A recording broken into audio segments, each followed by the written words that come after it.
दंडवत दंडवत प्रणाम। चिंतनीला येताना मला खूप खूप आनंद वाटला। या भागात तेलंगणात चिंतनी होत आहे। 25व्या चिंतनीनंतर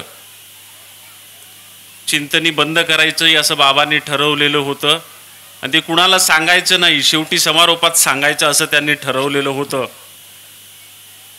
पण ते मला सहज बोलून गेले होते आणि मी ते गुपित आधीच फोडलं आणि लोकांचा आक्रोश त्यांच्या कानावर घातला आणि उपस्थित मान्यवरांनीच देखील सांगितलं की काय कमी पडते ते आम्हाला सांगा, पण चिंतनी बंद करू नका।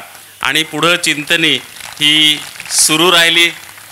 त्यानंतरच्या चिंतनीला मला जाता नाही आलं, पण यावर्षी आवर्जून मी इथं मुद्दाम चिंतनीसाठी आलेलो आहे।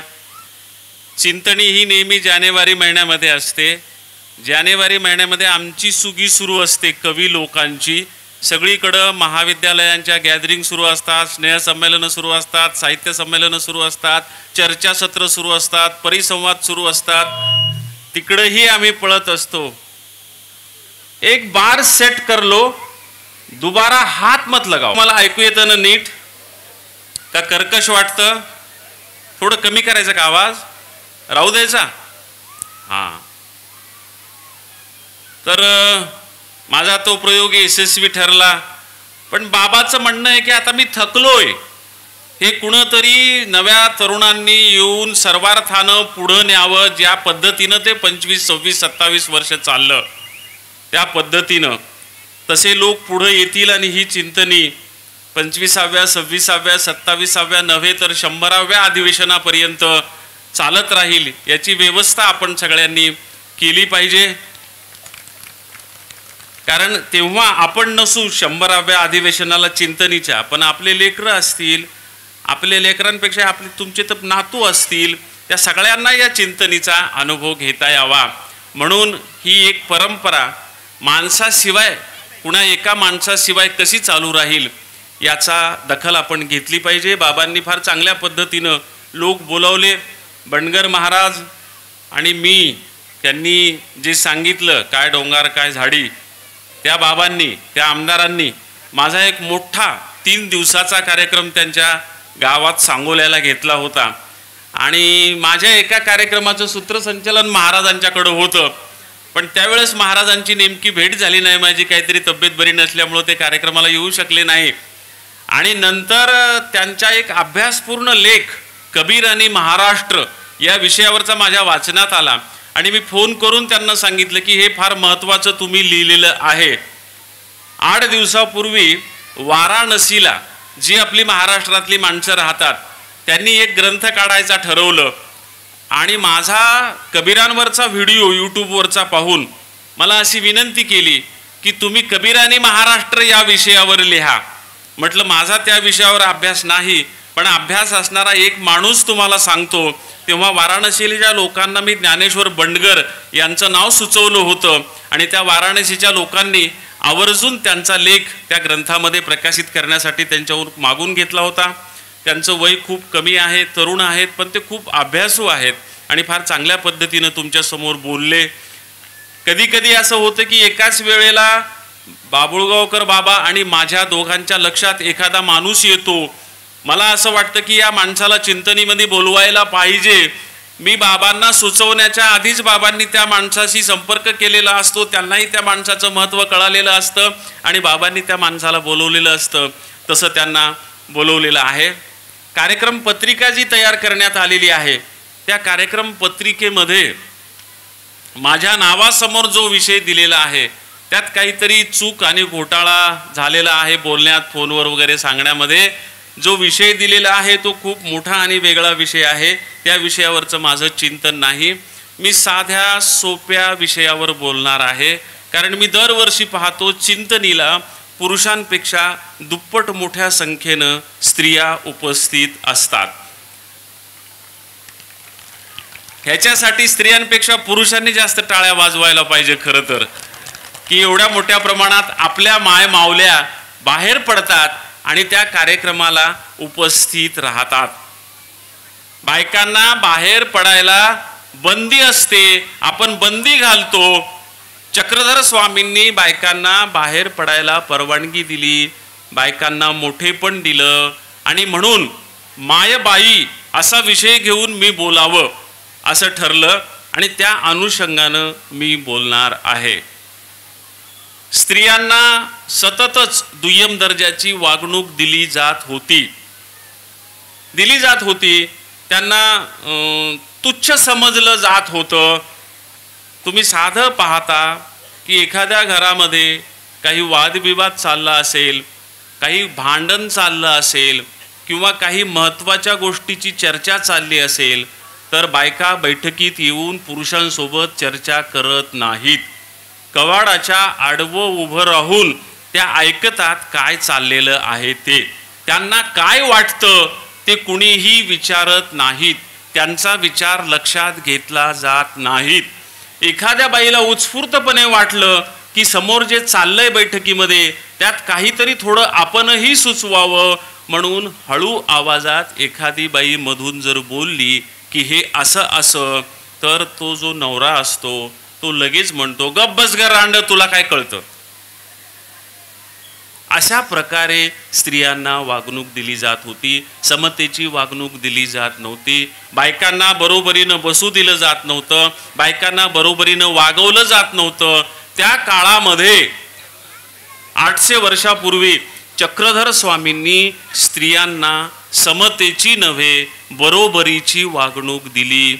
हे आपण लीळाचरित्रात जागोजाग पाहतो. या संत महंतांना ते सगळं माहीत आहे, पाठ आहे, पण आपण जे भक्त मंडळी आहोत ते आपणाला ते माहीत नसतं. पण चक्रधर स्वामींनी आणि मुद्दाम बाभो शास्त्रींनी सुद्धा वेळोवेळी अशा वेगवेगळ्या विषयावरची व्याख्यानं इथं आयोजित केलेली आहेत चिंतनीच्या व्यासपीठावरून. आपल्या परभणीला जे चिंतनीचं अधिवेशन झालं होतं, 20वे अधिवेशन, त्या अधिवेशनामध्ये त्यांनी वृषाली किन्हाळकर यांना बोलवलं होतं आणि महानुभावांनी स्त्रियांना कशी समतेची वागणूक दिली या विषयावर बोलायला लावलेलं होतं. चक्रधर स्वामींनी विचारलं होतं सरळ सरळ की पुरुषांचा काय जीवन, बायकांचा काय जीवल्या, असा तो शब्दच आहे. त्या काय जीव आणि आपण काय जीवल्या असा तो शब्द आहे. आणि मग त्या काही भेदाभेद नाही आहे, त्यांचाही जीव आहे ना आपलाही जीव आहे. एखाद्या गोष्टीमध्ये आत्मीयतेनं सहभाग घ्यायचा असेल तर जीव तोडून आपण सहभाग घेतो. तसं चक्रधर स्वामींनी स्त्रियांना बोलताना हाच शब्द वापरलेला आहे की त्यांचाही जीव आहे बाबा आणि आपलाही जीव आहे आणि दोन्ही जीव सारखे आहेत, वेगवेगळे नाही आहेत.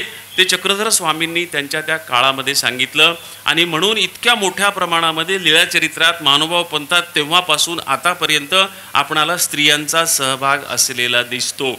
मराठी भाषेमध्ये नव्हे, एकूणच मराठी भाषेमध्ये ज्ञानेश्वरींच्याही कितीतरी आधी पहिली दीर्घ कविता लिहिणारे, रुक्मिणी स्वयंवरासारखं ज्याला धवळ्या नावानं ओळखलं जातं, ते महदंबेचे जे धवळे आहेत ते लिहिणारी स्त्री होती आणि तिला चक्रधर स्वामींनी तशा प्रकारची स्फूर्ती आणि संमती दिलेली होती. म्हणून महदंबेनं धवळेसारखं ग्रंथ लिहिला. त्या धवळ्यांचं अनुकरण पुढं सगळ्या महापंडित कवींनी केलं.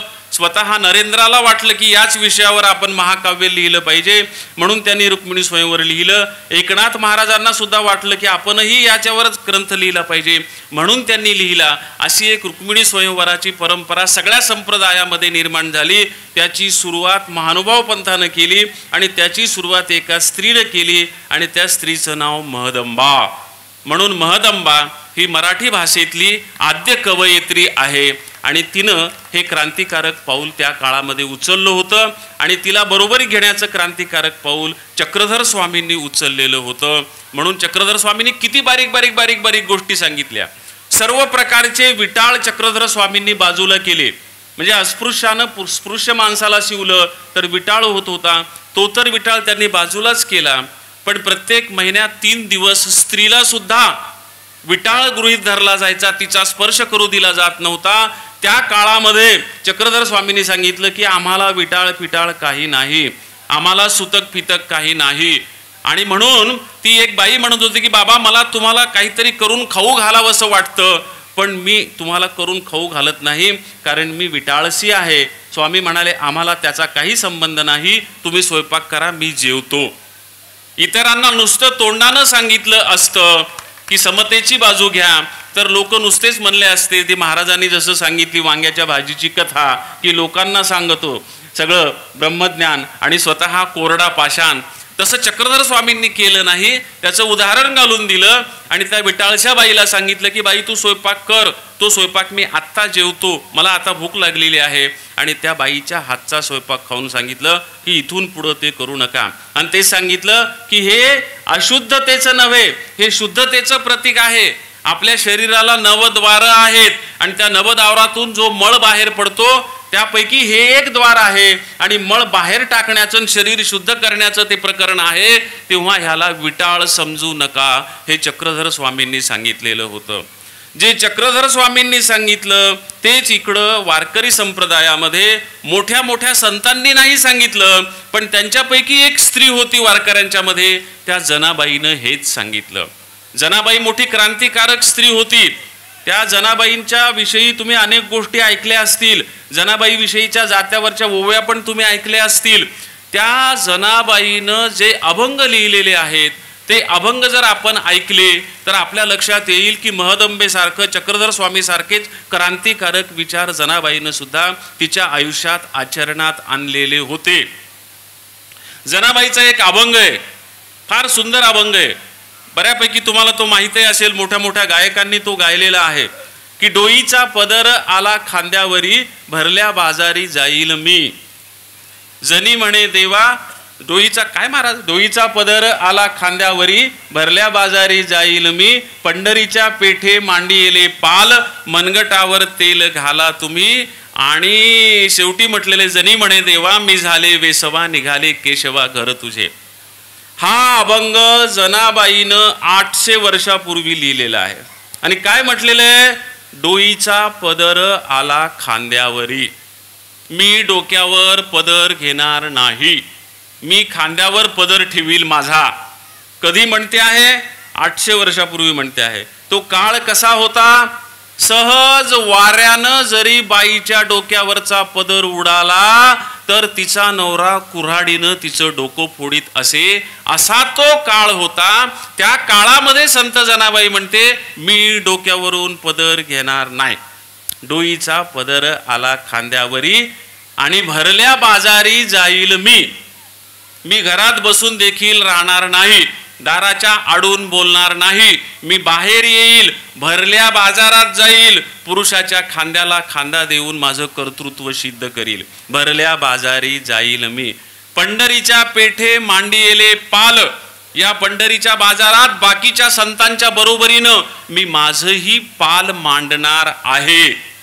आणि असं केल्यावर तुम्ही काय कराल ते मला माहीत आहे, असं जनाबाई म्हणते.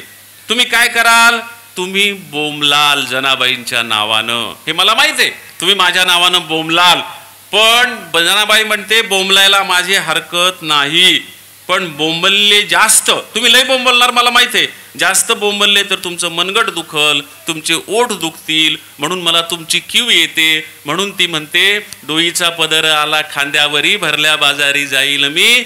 आणि ती असं म्हणते पंढरीच्या पेठे मांडिले पाल, आणि तुमचं मनगटन ओढ दुखू नये म्हणून मनगटावर तेल घाला तुम्ही. नुसते बोंबलू नका, तेल लावू लावू बोंबला, मला काहीही फरक पडणार नाही. आणि त्या पुढं जाऊन जनाबाई म्हणते की मी असं वागू लागल्यावर तुम्ही काय कराल, तर तुम्ही माझी चारित्र्याची बदनामी कराल. तुम्ही म्हणाल ही बाई चांगल्या चलनाची नाही. बाईला बदनाम करायचं असलं, पुढं पुढं जाणाऱ्या एखाद्या बाईला मागं ओढायचं असलं की तिच्या चारित्र्यावर शिंतोडे उडवायचे. मला म्हणाल की असं तू चांगल्या चालीची बाई नाहीस. जनी म्हणे देवा, जनी स्वतःच म्हणते, जनी म्हणे देवा मी झाले वेसवा, मी वेश्या झालेली आहे. मला माहित आहे की तुम्ही मला वेश्या म्हणाल, हो मी वेश्या आहे. जनी म्हणे देवा मी झाले वेसवा, निघाले केशवा घर तुझे. हो मी वेश्या आहे, मी घर निघी आहे, पण कुणाचं घर निघालेली आहे, निघाले केशवा घर तुझे. मी देवाचं घर निघालेली घरनिघी आहे, मी देवाची वेश्या आहे, मी देवाची भक्त आहे. इतकं विद्रोही जीवन वारकऱ्यांच्या मध्ये जनाबाई सारख्या बाईनं 800 वर्षापूर्वी जगली, नुसतं लिहून ठेवलं नाही. आणि त्या काळामध्ये ज्या पद्धतीनं जनाबाईनं हे आचरण करून दाखवलं ते टोकाचं आचरण होतं. जे महानुभावांनी स्वातंत्र्य दिलं तेच वारकऱ्यांनी देखील स्त्रीला स्वातंत्र्य दिलं. जनाबाई तर फारच मोठी बाई आहे, मला ती फार आवडते. जनाबाईंच्या विषयी तर मी तासनतास बोलू शकेल, कारण जनाबाईचे पुष्कळ अभंग मला पाठ आहेत. पण किती बारीक बारीक गोष्टी तिनं अभंगामधून सांगून ठेवलेल्या आहेत. जनाबाईनं असं म्हटलेलं आहे की पक्षी जाय दिगंतरा, बाळकाशी आणि चारा, घार हिंडते आकाशी, लक्ष तिचे पिल्लापासी, वानर हिंडे झाडावरी, पिली बांधुनी उदरी, तैसी आम्हा विठ्ठल माये, जनी वेळोवेळा पाहे. हे फक्त स्त्रीच सांगू शकते. आणि त्या स्त्रीनं सांगितलं की माझ्या बापाचं, माझ्या देवाचं, माझ्या विठ्ठलाचं आमच्यावर कसं लक्ष असतं, तर ते लक्ष असण्यासाठी तिनं फक्त आयांची उदाहरणं दिली. आयांचं आपल्या बाळावर जसं लक्ष असतं. पक्षी जाय दिगंतरा, ते पखरं आभाळभर फिरत असतात. पण कशासाठी फिरत असतात? बाळकाशी आणि चारा, आपल्या छोट्या छोट्या पिलांना चारा आणण्यासाठी सगळ्या आभाळभर ते फिरत असतात. घार हिंडते आकाशी, ती आकाशात उंच उंच भराऱ्या घालीत असते, पण चित्त तिचे बाळापाशी, पण तिचं लक्ष सगळं बाळापाशी असतं. वानर हिंडे झाडावरी, ती झाडावर फिरत असते, या फांदीवरून त्या फांदीवर उडी मारत असते, या मुंडारीवरून त्या घराच्या मुंडारीवर उडी मारत असते. पण पिली बांधुनी उदरी, आपल्या पोटाला पिली बांधून ती उड्या मारीत असते. तिला माहीत असतं की हा माणूस माझं पिल्लू पोटाच्या बाहेर सोडलं तर त्याला मारून टाकील. आणि म्हणून वानर हिंडे झाडावरी, पिली बांधुनी उदरी, माता गुंतली कामाशी, आई दिवसभर कामात गुंतलेली असती, झाडलोट करण्यात गुंतलेली असती, भांडे घासण्यात गुंतलेली असते, शेतामधलं काम करण्यात गुंतलेली असते. माता गुंतली कामाशी, चित्त तिचे बाळापाशी. आणि मग शेवटी जनाबाई म्हणते तैसी आम्हा विठ्ठल माये, तशीच आमचा विठ्ठल देखील आमची माय आहे. तैसी आम्हा विठ्ठल माये, जनी वेळोवेळा पाहे, माझ्याकडे ती वेळोवेळा पाहत असते की माझं लेकरू नीट वागतंय ना, व्यवस्थित चालतंय ना, त्याच्यावर काही संकट आलेलं नाही ना. म्हणून आईचं जसं बाळावर लक्ष असतं तशी माझी विठ्ठल माऊली 24 तास माझ्यावर लक्ष ठेवून असते. आणि हे विठ्ठलाला आई म्हणणं हे तिकडं जसं आहे तसं आपल्या महानुभावांच्या मध्ये सुद्धा आहे. आपण देवाला माऊलीच्या रूपात पाहिलेलं आहे. आणि म्हणून राऊळ माय, राऊळ बापू असं आपल्या गोविंद प्रभू चरित्रामध्ये आपणाला पाहायला मिळतं. गोविंद प्रभूला त्या तिथल्या बाया मायबाप म्हणत असत. गोविंद प्रभूंनी एका बाईचं बाळातपण देखील केलेलं आपणाला पाहायला मिळतं. एवढ्या चांगल्या गोष्टी स्त्री पुरुष समतेच्या आपल्या जीवनामध्ये महानुभावांच्या मध्ये सांगितलेल्या आपणाला पाहायला मिळतात. आणखी एक महत्वाची गोष्ट, जनाबाई जितकी प्रखर विद्रोही होती, डोईचा पदर आला खांद्यावरी घेतो असं म्हणत होती, तशी दुसऱ्या बाजूनं अत्यंत मायाळू होती. पक्षी जाई दिगंतरा असं म्हणत होती. तर तिसऱ्या बाजूनं जनाबाईचं बोलणं हे फार विनोदी पण होतं. जनाबाईचा एक फार मस्त अभंग आहे, तो जरा ऐकला तर तुम्ही सगळ्या खदा खदा हसायला लागसाल. बायकांना तो उकळ्याच फुटतील हसण्याच्या की जनाबाईनं किती चांगलं लिहून ठेवलं आमच्यासाठी. जनाबाईचा एक अभंग आहे पहा, फारच सुंदर अभंग आहे. खंडेराया तुझं करीते नवसू, खंडोबाला जनाबाई म्हणते, खंडेराया तुझं करीते नवसू, मरू दे रे सासू खंडेराया. खंडेराया तुझं करीते नवसू, मरू दे रे सासू खंडेराया, सासू मेले यावरी तुटेल आसरा, मरू दे सासरा खंडेराया. इथं थांबत नाही जनाबाई.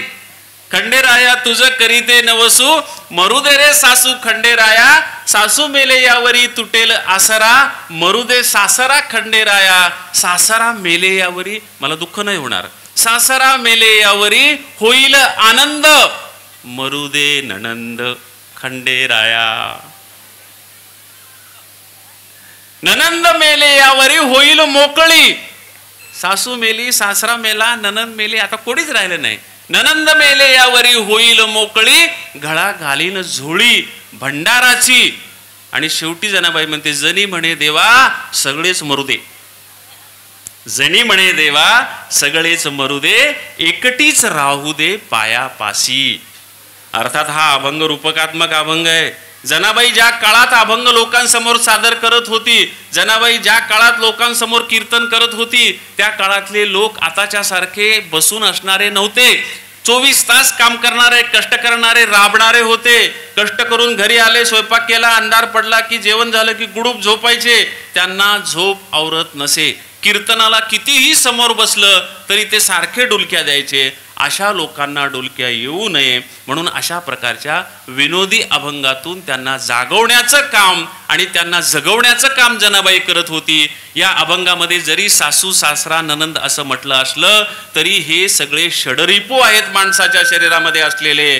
राग, लोभ, काम, क्रोध, लोभ, मच्छर हे जे षडविकार आहेत, या षडविकारांच्या संदर्भामध्ये जनाबाई हे बोललेली आहे. हे आपले सासरे आहेत, ह्या आपल्या सासवा आहेत, ह्यांनी आपलं आयुष्य बद्ध करून ठेवलेलं आहे. माझ्या शरीरातून हे सगळे विकार निघून जाऊ दे. माझा सासरा राग माझ्या शरीरातून निघून जाऊ दे. माझी सासू द्वेष माझ्या शरीरातून निघून जाऊ दे. माझी ननंद कौंडाळ माझ्या शरीरातून निघून जाऊ दे.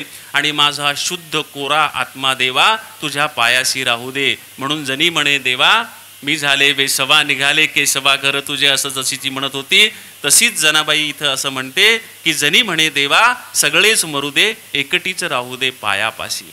एका बाजूला जनाबाईनं हा मायबाईचा हुंकार केला, दुसऱ्या बाजूने चक्रधर स्वामींनी स्वतः आणि महदंबेसारख्या बाईसासारख्या स्त्रियांनी हा स्त्री स्वातंत्र्याचा आणि समतेचा हुंकार केला.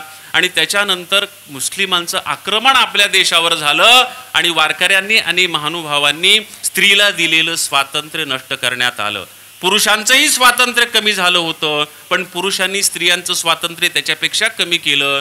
कधीच महाराष्ट्रात नसलेला बुरखा महाराष्ट्रात आला, तो मुसलमानांनी आणला आणि बायांनी बुरखा घेण्याची पद्धती इथं सुरू झाली. पुन्हा एकदा मुक्त केलेली, महानुभावांनी आणि वारकऱ्यांनी मुक्त केलेली स्त्री पुन्हा एकदा पडद्याच्या आत गेली, पुन्हा एकदा बुरख्याच्या आत गेली. तिला पुन्हा एकदा काढण्याचं काम 300 वर्षांनी जिजाऊ सारख्या राष्ट्रमातेनं केलं. जिजाऊ सारख्या राष्ट्रमातेनं केलं.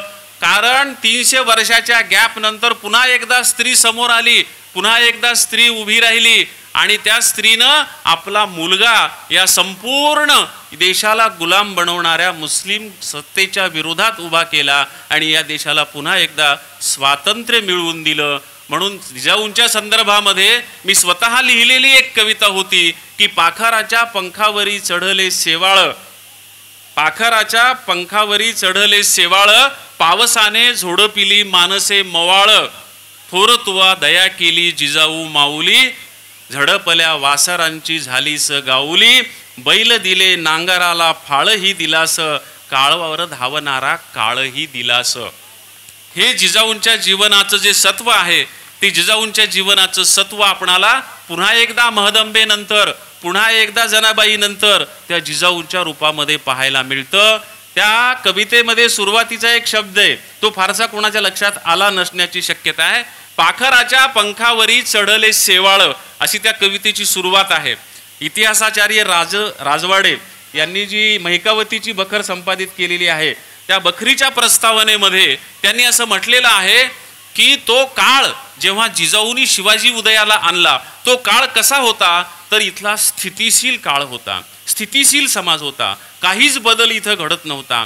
तो किती स्थितिशील होता तर राजवाड्यांनी त्या काळातला शब्द वापरलेला आहे की पाखराच्या पंखावर देखील शेवाळ चढलेलं होतं. शेवाळ कशावर चढतं तर जी वस्तू हलत नाही आणि पाण्यामध्ये स्थिर राहते तिच्यावर शेवाळ चढतं. पाखराचे पंख कधीही हल्ल्याशिवाय राहत नाहीत, पण इथला समाज इतका स्थितिशील झाला होता की इथल्या पाखरांच्या पंखावर देखील शेवाळ चढलेलं होतं. इतका तो समाज स्थितिशील झाला होता. इतक्या स्थितिशील झालेल्या समाजाला गतिशील करण्याचं काम जिजाऊंनी केलं. म्हणून त्या शब्द वापरला होता की पाखराच्या पंखावरी चढले शेवाळ, पावसाने झोडपिली माणसे मवाळ, थोर तुवा दया केली जिजाऊ माऊली, झडपल्या वासरांची झालीस गाऊली, पंख दिले पंखाला बळही दिलेसन, काळावर धावणारा काळही दिलास. म्हणजे प्रत्यक्ष काळावर धावणारा काळ शिवाजीच्या रूपात जन्माला घातला. त्या जिजाऊचं पुढचा स्टेप जी आहे मायबाईची, पहिली स्टेप आपणाला महदंबेची सांगता येते दुसरा टप्पा, दुसरी पायरी आपणाला जनाबाईची सांगता येते आणि तिसरी पायरी जी आहे ते आपणाला जिजाऊची सांगता येते. त्या जिजाऊच्या संदर्भामध्ये 25 वर्षापूर्वी एक 3 तासाचा सलग कार्यक्रम ETVला करायचा होता. ETV नावाचं एक चॅनल होतं. मला सुरुवातीला शेजारी बसलेल्या आपल्या काही महानुभाव साधूंनी असं सांगितलं की तुम्ही हिंदीतून बोला. आप में से कुछ लोग ऐसे हैं जिनको मराठी समझती नहीं, उसके लिए आप हिंदी में बोलो ऐसा ये साधू लोग मुझे बोले. पण मला हिंदी नाही बोलता येत, त्याच्यामुळं ही हिंदी बोलायला लागलो तर ती हिंदी वेगळीच हिंदी होईल. त्याच्यामुळं मी हिंदीमध्ये बोलण्याचा प्रयत्न केला नाही. आणि मी जर हिंदीमध्ये बोलू लागलो तर ते तेलुगू लोकांनाही समजणार नाही, मराठी लोकांनाही समजणार नाही. त्याच्यामुळं दुसरीकडेच कुठंतरी लोक जातील. तेलुगू न समजणारे, मराठी न समजणारे लोक बाहेर जाऊन बसलेत बिचारे, काहीच समजेना म्हणून.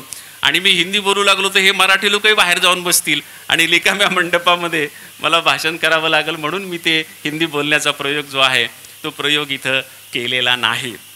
तर ह्या ज्या जिजाऊ आहेत, ह्या जिजाऊंच्या जीवनावर तेव्हा तेलंगणामध्ये हैदराबादला ईनाडू TV होता, ETV म्हणत त्याला.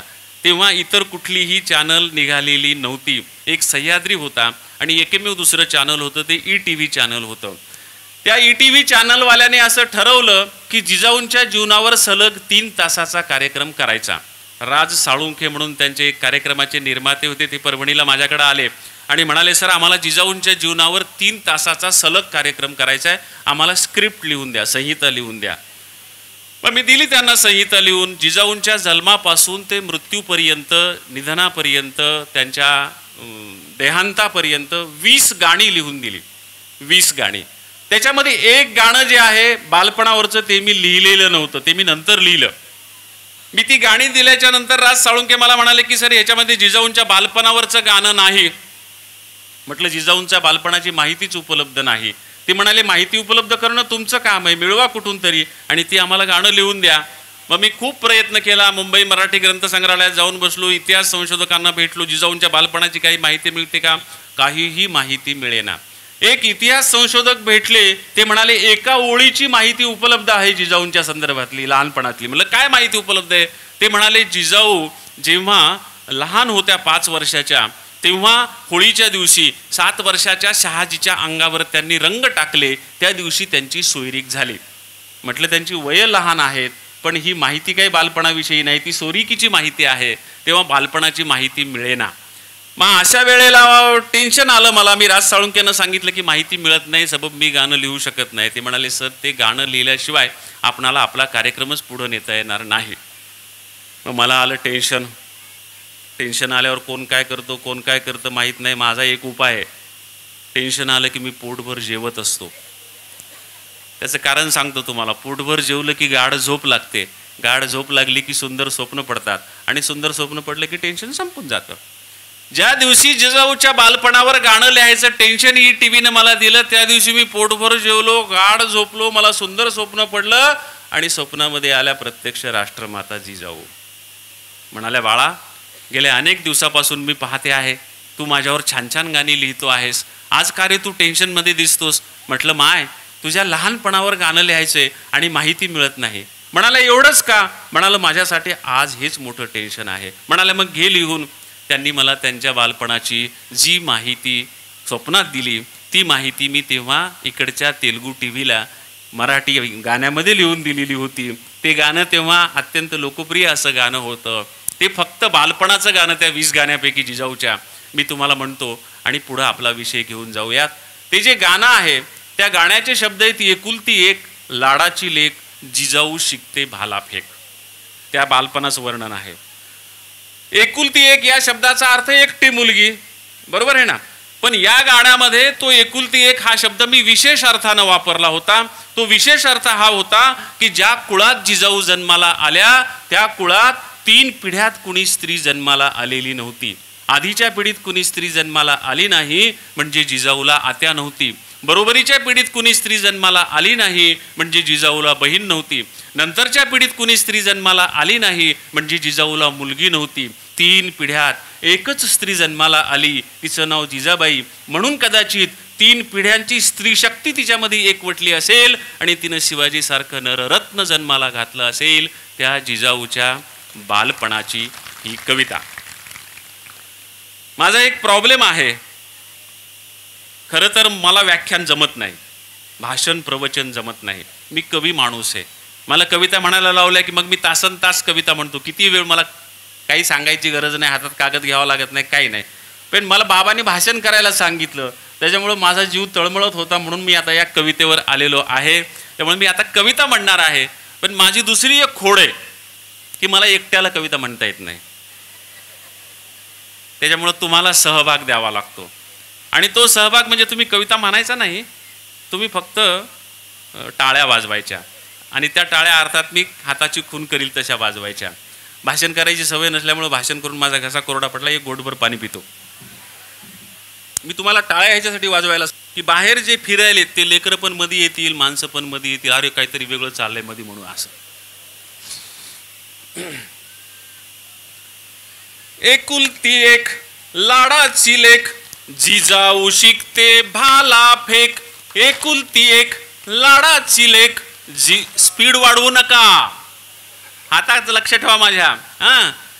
एकुलती एक लाडाची लेक, जिजाऊ शिकते भाला फेक. एकुलती एक लाडाची लेक, जिजाऊ शिकते भाला फेक. घोड्यावरती रान फिरती, डोंगर कडे सहज चढे. घोड्यावरती रान फिरती, डोंगर कडे सहज चढे. मी हाताची खून करील, नंतर तुम्ही कंटिन्यू वाजवा ना टाळ्या. मला कविता म्हणायला वेळ द्या ना, मी सगळे गाण्या भरून तुम्हाला खून कशी करू. पुढं कंटिन्यू त्या तालात म्हणा. घोड्यावरती रान फिरती, डोंगर कडे सहज चढे. घोड्यावरती रान फिरती, डोंगर कडे सहज चढे. तलवार हातीबाई करी लख लख, तलवार हातीबाई करी लख लख. जिजाऊ शिकते भाला फेक. एकुलती एक लाडाची लेक, जिजाऊ शिकते भाला फेक. एकुलती एक लाडाची लेक, जिजाऊ शिकते भाला फेक. फू बाई फू, तू बाई तू, हाताला धर गर गर गर. फू बाई फू, तू बाई तू, हाताला धर गर गर गर. मारगिर की बाई भुई लटेक, मारगिर की बाई भुई लटेक. जिजाऊ शिकते भाला फेक. एकुलती एक लाडाची लेक, जिजाऊ शिकते भाला फेक. एकुलती एक लाडाची लेक, जिजाऊ शिकते भाला फेक. डाव मांडला जीव भांडला, डाव जितला घाव लिपला. डाव मांडला जीव भांडला, डाव जितला घाव लिपला. बाजू घेतली बाई मनात नेक, बाजू घेतली बाई मनात नेक. जिजाऊ शिकते भाला फेक. एकुलती एक लाडाची लेक, जिजाऊ शिकते भाला फेक. लाडीचे लाड पुरवा ग, हातात चुडा हिरवा ग. लाडीचे लाड पुरवा ग, हातात चुडा हिरवा ग. पायानं भरल्या मापाला ठेच, पायानं भरल्या मापाला ठेच. जिजाऊ शिकते भाला फेक. एकुलती एक लाडाची लेक, जिजाऊ शिकते भाला फेक. एकुलती एक लाडाची लेक, जिजाऊ शिकते भाला फेक. जिजाऊ शिकते भाला फेक, जिजाऊ शिकते भाला फेक. जिजाऊ शिकते भाला फेक, जिजाऊ शिकते भाला फेक. पहा तिकडे किती लेकरं जमा झालेत गेटवर समोर. कधी कुणी येईन गेलं, टाळ्या वाजवायला लावल्यानं कविता म्हटली की सगळे लेकरं जमा झाले. हे जे वारकरी लोक आहेत ना, बंडगर महाराजांची जी परंपरा आहे, त्यांच्या कीर्तनामध्ये मुद्दाम टाळ्या वाजवायला सांगतात. आपल्या लोकांना त्या तशा टाळ्या वाजवायची सवय नाहीये भजनामध्ये, कीर्तनामध्ये. नाही तर त्यांच्याकडे फार मोठ्या तालामध्ये मस्त. आणि गाडगे बाबा तर त्या तालावरच कीर्तन करायचे. त्यांना मृदंग लागायचा नाही ना टाळ लागायचा नाही, फक्त टाळ्यांच्या चालावर ते मस्तपैकी कीर्तन करायचे. तर मुद्दाम पुन्हा एक आणखी एवढ्या मोठ्या स्त्रिया आहेत, तर त्यांच्यासाठी मायलेकीची एक कविता मी म्हणणार आहे. मायलेकीची एक कविता. पुढं पुन्हा जिजाऊ नंतर पारतंत्र्य आलं, इंग्रज आले, पुन्हा वेगवेगळ्या क्रांत्या झाल्या, सावित्रीबाईंसारखी एक स्त्री समोर आली, बहिणाबाई चौधरींसारखी एक कवयित्री समोर आली, त्यांनी लोकांचं जगणं मांडलं. तो पुढचा मोठा इतिहास तुम्हाला सगळा माहीत आहे. तो इतिहास मी तुम्हाला सांगत बसत नाही. फक्त आता मायलेकींची एक कविता मी तुम्हाला म्हणून दाखवतो. शेवटी प्रत्यक्ष मायबाई म्हणून जी माझी स्वतःची एक कविता आहे ती कविता म्हणून दाखवतो आणि थांबतो. बापरे, मला बोलायला सुरुवात करून 45 मिनिटं झाली. पाऊण तास झाला मी बोलायलो. कंटाळला का तुम्ही? नाही ना? हां, आता एक मायलेकीची कविता म्हणतो आणि शेवटी माझ्या आईवरची कविता म्हणून मी थांबतो. खेड्यामध्ये, एका खेड्यामध्ये एक आई असते. तिला 4 मुली असतात. गरीब कुटुंबातली आई आहे ती. पहिली मुलगी चांगल्या घरी पडते, दुसरी मुलगी चांगल्या घरी पडते, तिसरी मुलगी चांगल्या घरी पडते, एक मुलगी चांगल्या घरी पडत नाही. आता ही कविता जेव्हा मी बाहेर कुठं म्हणतो, मुंबईला, पुण्याला, अमेरिकेला, तेव्हा तिथले लोक विचारतात पडते म्हणजे काय.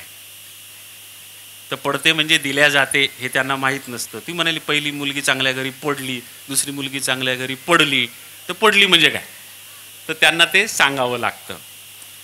एकदा ही कविता महाराष्ट्रामधल्या अनेक ठिकाणी मी ही कविता म्हणत असतो. एकदा ही कविता मी सेंदुर्णीला, तिथं आपलं मोठं स्थान आहे जळगाव जिल्ह्यामध्ये, चक्रधर स्वामी त्या गावाला गेलेले होते. सेंदुर्णीला मी ही कविता म्हणत होतो. सेंदुर्णीला आचार्य गरुड नावाचे एक मोठे पुरुष होऊन गेले, जे आपल्या महाराष्ट्रातल्या विधानसभेचे पहिले सभापती होते. ते आचार्य गरुड, त्यांच्या नावाने एक त्या सेंदुर्णीला व्याख्यानमाला चालते. त्या गरुड व्याख्यानमालेमध्ये व्याख्यान द्यायला मी गेलो होतो. त्यावेळेस त्या गरुडांचे चिरंजीव खासदार आमदार देशमुख ते आमदार होते.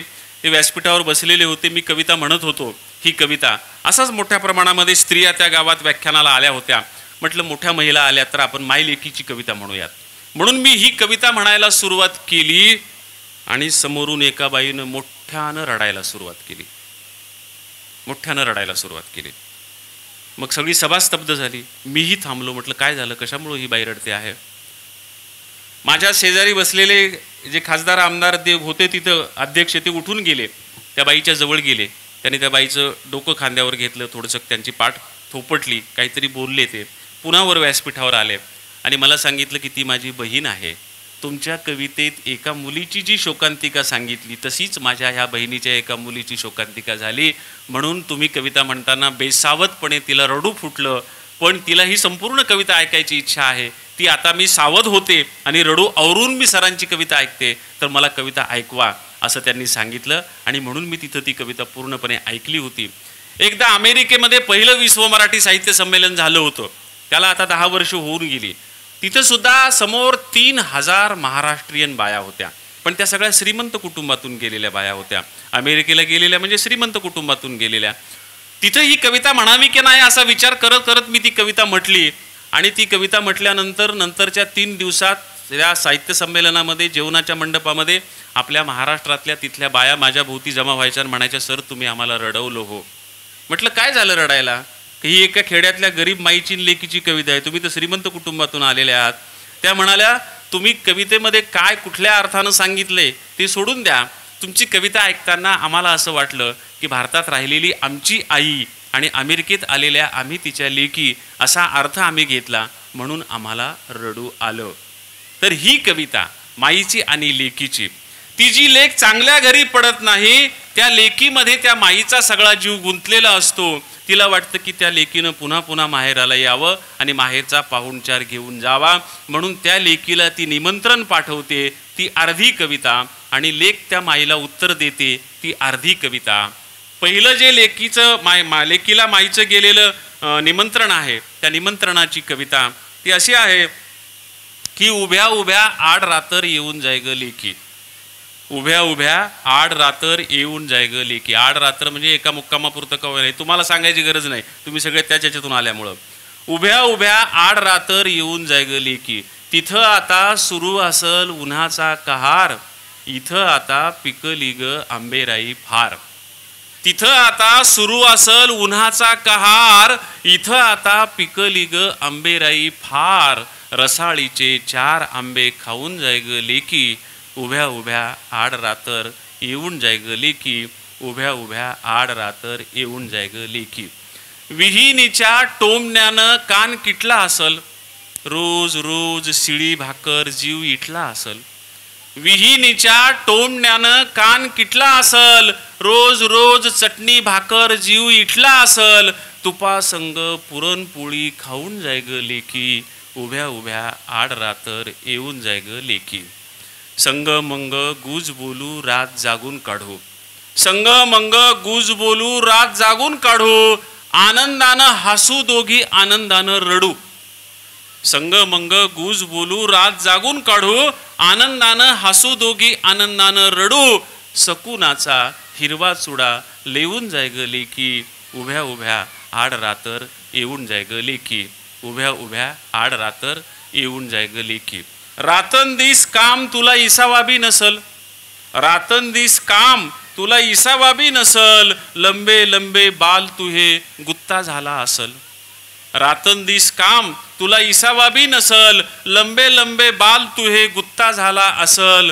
मायेच्या हातानं न्हावून जाय ग लेकी, उभ्या उभ्या आड रातर येऊन जाय ग लेकी, उभ्या उभ्या आड रातर येऊन जाय ग लेकी, उभ्या उभ्या आड रातर येऊन जाय ग लेकी.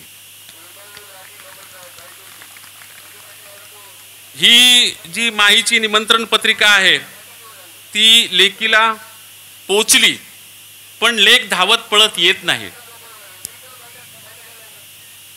बाहेरचं स्पीकर बोलू नका म्हणाव. माईचं निमंत्रण आलंय म्हणून तिची तक्रार आहे की सगळ्यांना देताना चांगलं पाहून दिलं आणि माझ्या वेळेस मात्र काहीच चांगलं पाहिलं नाही. गाव चांगलं पाहिलं नाही, सासू चांगली नाही, सासरा चांगला नाही, नवरा चांगला नाही. आणि आता काय तुला पुळका यायलाय माझा, आता काय मला सारखं सारखं माहेराला बोलावते आहेस, असा तिचा माईवर राग आहे. त्याच्यामुळं माईला ती रागानं उत्तर देते. माईला म्हणते, जाय तुला बोलायची न्हाय माय, जाय तुला बोलायची न्हाय माय, जाय तुला बोलायची न्हाय. लाडाची लाडकी लेक तुझी मी, गोरी भुरी होते नव्हती खुजी मी.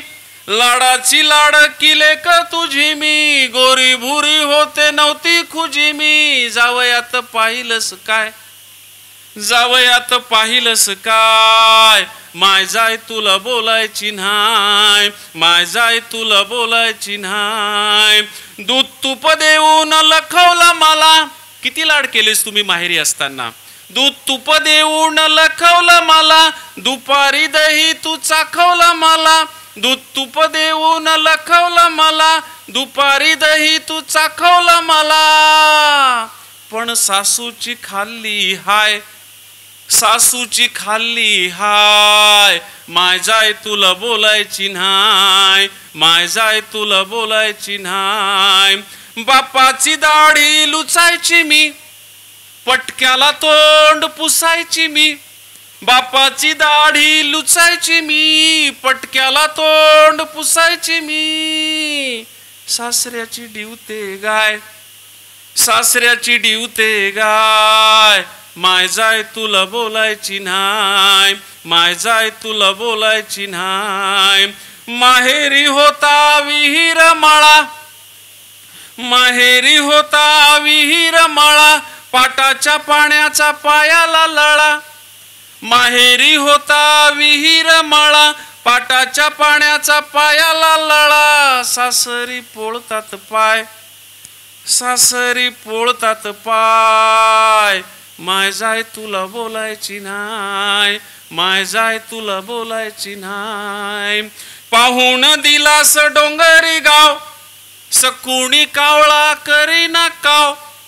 पाहून दिलास डोंगरी गाव, सकुणी कावळा करीना काव. दुधावर येईना साय, दुधावर येईना साय, माय जाय तुला बोलायची न्हाय माय, जाय तुला बोलायची न्हाय माय, जाय तुला बोलायची न्हाय माय, जाय तुला बोलायची न्हाय. जास्त गंभीर झालं वातावरण, सगळ्याच बाया रडत आहेत. त्याच्यामुळं थोडंसं वेगळं वातावरण निर्माण करूयात. मुद्दाम इतका वेळ स्त्रियांचा विषय घेऊन बोललो. थोडंसं पुरुषांसाठी 2 कविता मी म्हणणार आहे. एक 5वीच्या पुस्तकात 21 वर्ष अभ्यासाला असलेली माझी कविता ती मी म्हणणार आहे. पुन्हा एक कविता छोटीशी म्हणणार आहे आणि मग आईची कविता म्हणून मी थांबणार आहे. बाबा 1 तास झालाय, थांबू का म्हणू? 1-2 कविता म्हणायच्या ना.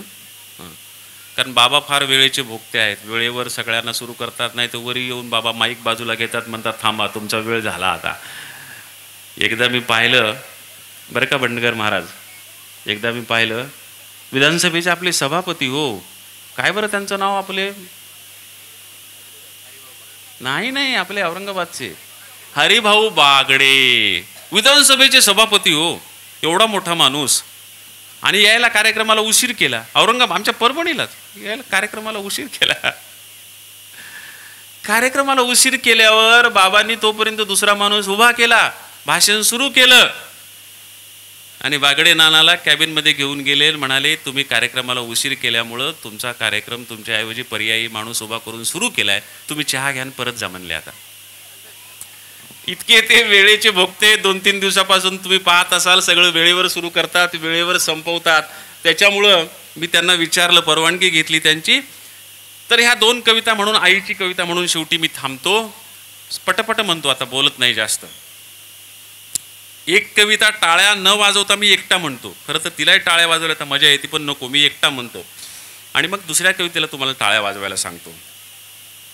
5वीच्या मुलांच्या आकलन कक्षेमध्ये महात्मा फुल्यांपासून शरद जोशींपर्यंत ज्या तत्वज्ञानात शेतकरी बसवलाय तो 5वीच्या मुलांना कसा कळेल त्याच्यासाठी लिहिलेली ती सोप्यात सोपी कविता, बाप नावाची कविता.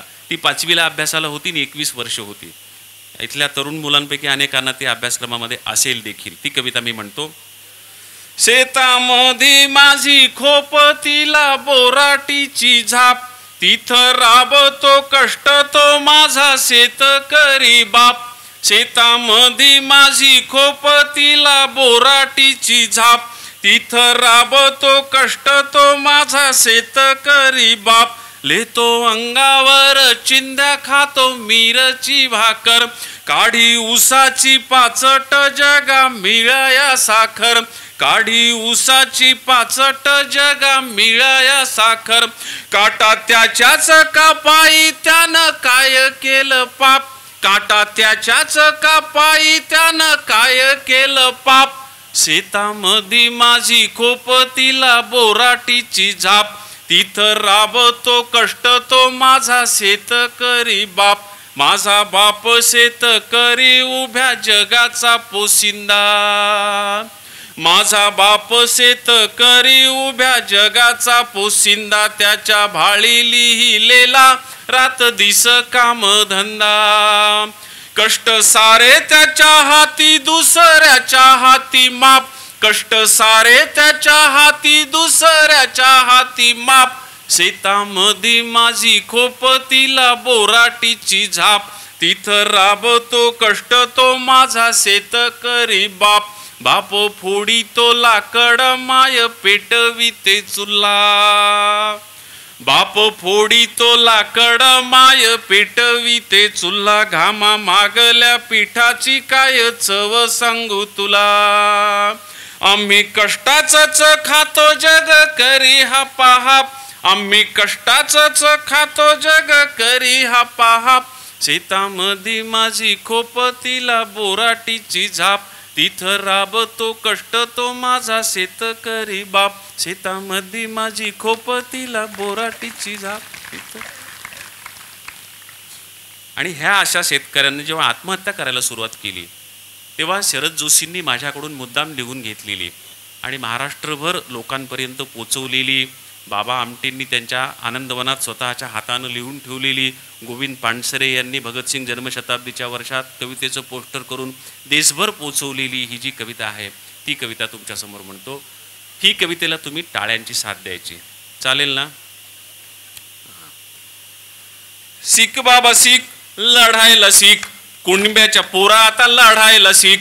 शिक बाबा शिक, लढायला शिक, कुणब्याच्या पोरा आता लढायला शिक. लाजरेपणा बुजरेपणा बाजारात इक, लाजरेपणा बुजरेपणा बाजारात इक. घेऊ नको फाशी बाबा, खाऊ नको इख, आता लढायला शिक. माग माग नको पुढं सरायला शिक, माग माग नको पुढं सरायला शिक. आत्महत्या नको हत्या करायला शिक बाबा, लढायला शिक. शिक बाबा शिक, लढायला शिक. कुणीब्याच्या पोरा आता लढायला शिक, कुणीब्याच्या पोरा आता लढायला शिक. कोट्यावधी कर्ज घेती दलालांची पोरं, कोट्यावधी कर्ज घेती दलालांची पोरं. बुडविती त्याचा कधी करीती ना घोर बाबा, बुडवायला शिक. शिक बाबा शिक, बुडवायला शिक. घेतलेली कर्ज सारी बुडवायला शिक बाबा, लढायला शिक. शिक बाबा शिक, लढायला शिक. कुणीब्याच्या पोरा आता लढायला शिक, कुणीब्याच्या पोरा आता लढायला शिक. उंटाहून शेळ्या हाकी सरकार शहाण, उंटाहून शेळ्या हाकी सरकार शहाण. त्याच्यामुळं जीव तुझा पडाला गहाण बाबा, पाडायला शिक. शिक बाबा शिक, पाडायला शिक. निवडून दिलं त्याला पाडायला शिक बाबा, लढायला शिक. शिक बाबा शिक, लढायला शिक. कुणीब्याच्या पोरा आता लढायला शिक, कुणीब्याच्या पोरा आता लढायला शिक. जातील हे दिस आणि होईलही ठीक, जातील हे दिस आणि होईलही ठीक. उद्या तुझ्या शेतामध्ये उधाणेल पीक बाबा, जगायला शिक. शिक बाबा शिक, जगायला शिक. मरू नको बाबा आता मारायला शिक. घेतलेली कर्ज बुडवायला शिक, निवडून दिलं त्याला पाडायला शिक. शिक बाबा शिक, लढायला शिक. कुणब्याच्या पोरा आता लढायला शिक, कुणब्याच्या पोरा आता लढायला शिक, कुणब्याच्या पोरा आता लढायला शिक.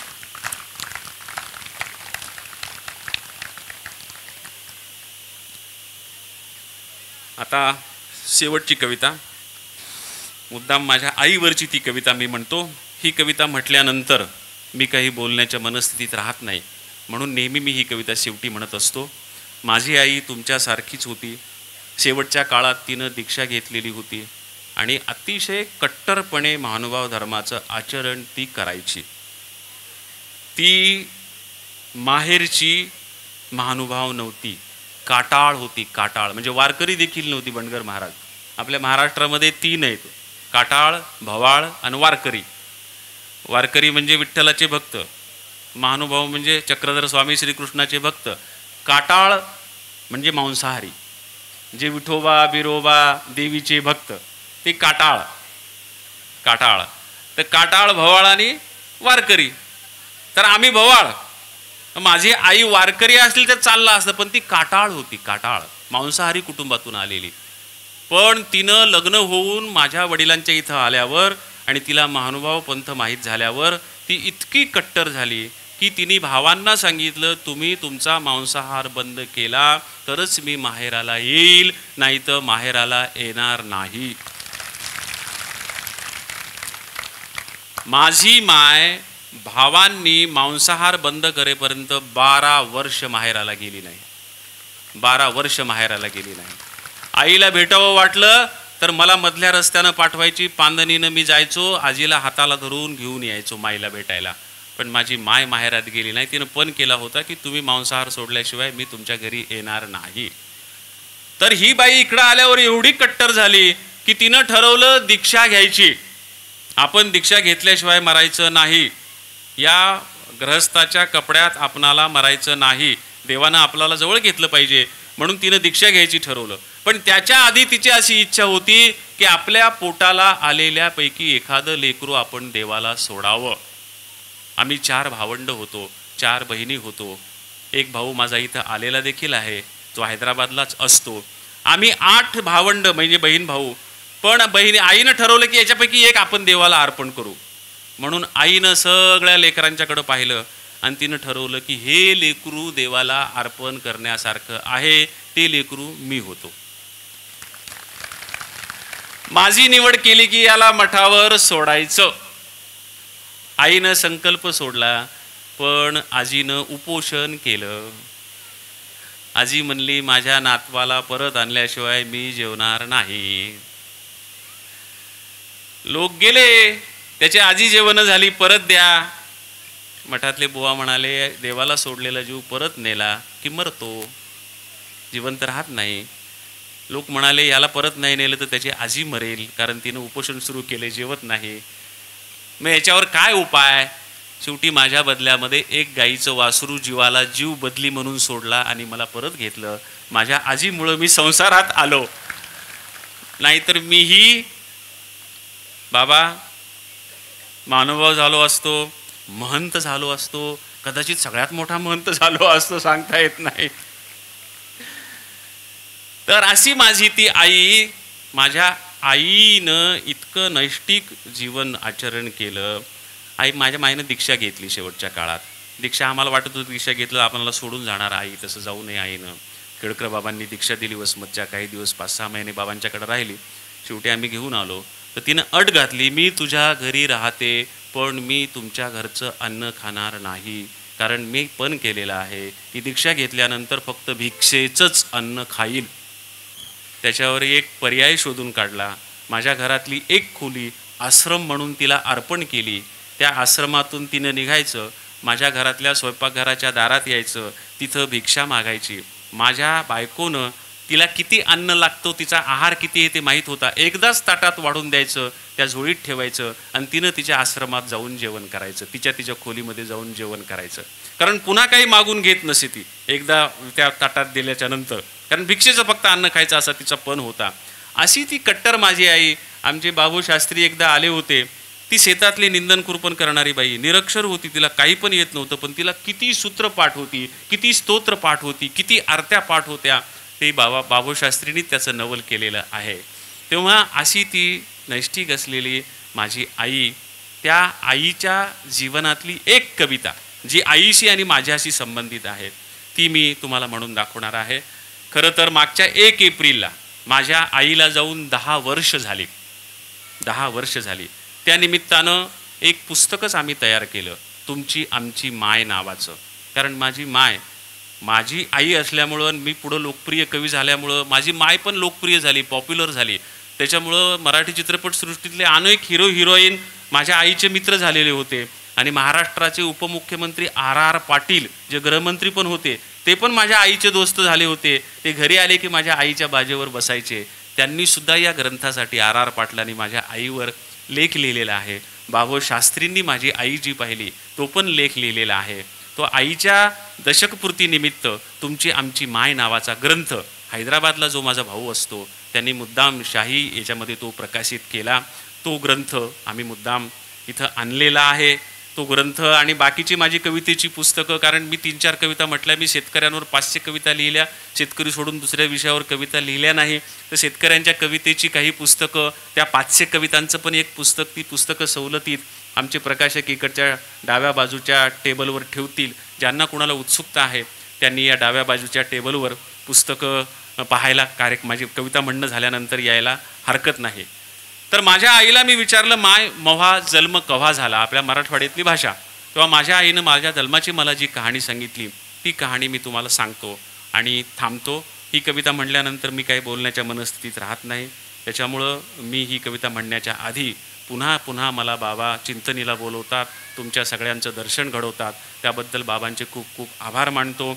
आणि गेल्या जवळजवळ 1.25 तासापासून तुम्ही माझं बोलणं आणि कविता ऐकता, त्याबद्दल तुमचेही सगळ्यांचे मी आभार मानतो. सगळ्यांना वंदन दंडवत करतो. खूप खूप सगळ्यांचे आभार. ही शेवटची कविता म्हणताना मी अतिशय संवेदनशील होतो. मध्येच कुणी उठलं, मध्येच कुणी बोललं, मध्येच कुणी फोटो काढायला उठलं, फोटोग्राफर उठला तरी मला डिस्टर्ब होतो, अडथळा होतो. कधी कधी माझं डोकं सरकतं. शेजारी दगड नसल्यामुळे ही बाटली फेकून मारतो, माईक फेकून मारतो मी. त्याच्यामुळं शक्यतो या कवितेच्या वेळेस कुणी उठू नका, बोलू नका.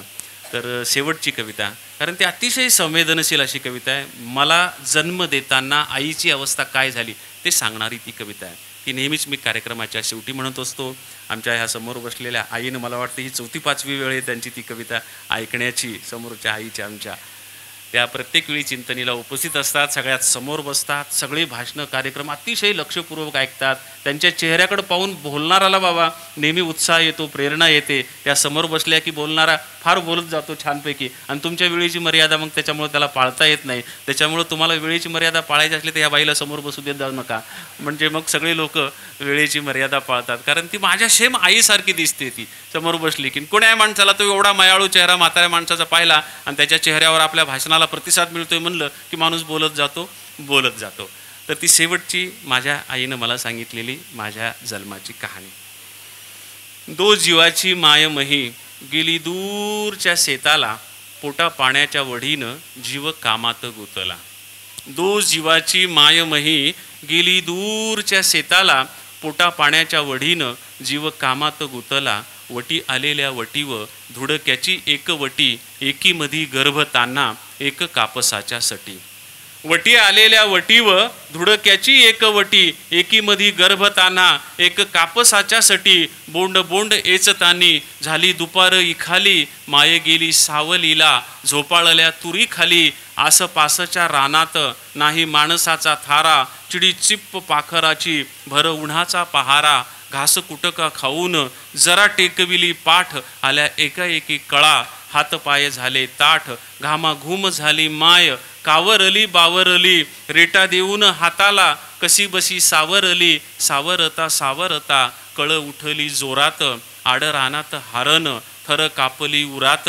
पुढी काय झालं त्याचं माईला नव्हतं भान, जणू पडलंय पाखरू बिन वारसी उतान.